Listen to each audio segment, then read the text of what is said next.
Call কাটার পর বলুন uncle, আপনার কেমন লেগেছে? আর রোজা, তোমার কেমন লেগেছে? ছেলে তো ভালো দেখতে, কিন্তু ওই মেয়েটা কে ছিল? ওইটা ওর বোন নদী। নদী অনেক ভালো একটা মেয়ে। সত্যি বলছেন? মিথ্যে কেন বলবো? তাছাড়া স্যার তোমাকে নিজের মেয়ের মতো দেখে। আমি চাইবো না তোমার কোনো ক্ষতি হোক। যদি ভালো লাগে তাহলে আমার সাথে দেশে ফিরে যেতে পারবে। তাছাড়া আমি বললে আবির মানতে রাজি হবে। তাছাড়া তুমি দেখতে ভালো, আমার লাইফে কেউ আছে, নয়তো সত্যি আমি তোমাকে অ্যাকসেপ্ট করে নিতাম। সত্যি বলছেন? খুশিতে জড়িয়ে ধরে। এতে সবাই অবাক হয়ে, সাথে আকাশও। পরে ব্যাপারটা বুঝতে পেরে ছেড়ে দেয়। সরি, খুশিতে জড়িয়ে ধরেছিলাম, কারণ আমাকে তোমার পছন্দ হয়েছে। তবে আপনি যাকে ভালোবেসেছেন সে সত্যিই অনেক ভাগ্যবতী। তাহলে আমি এখন আসি, বাকি কথা কালকে বলবো। আমি এখানে কালকের দিনটা থেকে চলে যাব। রোজা যদি যেতে রাজি হয় তাহলে আমার সাথে যেতে পারবে, এবং ইচ্ছে করলে মাসে এখানে এসে আপনাদের সাথে দেখা করেও যেতে পারবে। আমি তাহলে রোজার সাথে কথা বলে একটা ডিসিশন নিয়ে জানাবো। তাহলে আমি আসি। 30 মিনিট পর আকাশ ওর বাসায় আসে। তখন রাত 12টা বাজে। কলিং বেল দিতেই ইরা দরজা খুলে দেয়। ওনাদের সাথে কথা বলে যে যার রুমে চলে যায়। পরের দিন সকালবেলা রাতেও খেলেন না, এখন যাও, ঘুম থেকে উঠতে পেরেছেন তাও অনেক লেট।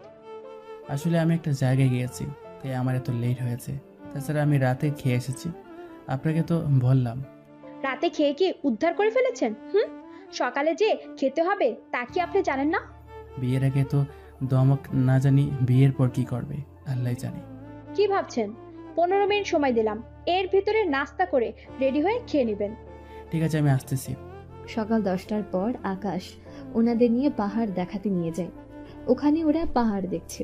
এভাবে বিকেল পর্যন্ত ওরা তিনজন অনেক আনন্দ করতে থাকে। বিকেলের দিকে বড় পুলিশ অফিসার কল দেয়। স্যার, কি ডিসাইড করলেন? তুমি যখন ভরসা দিচ্ছ তখন আমি রাজি, রোজাও রাজি। তুমি তাহলে কাল সকালে এয়ারপোর্টে যাওয়ার সময়ে রোজাকে নিয়ে যেও।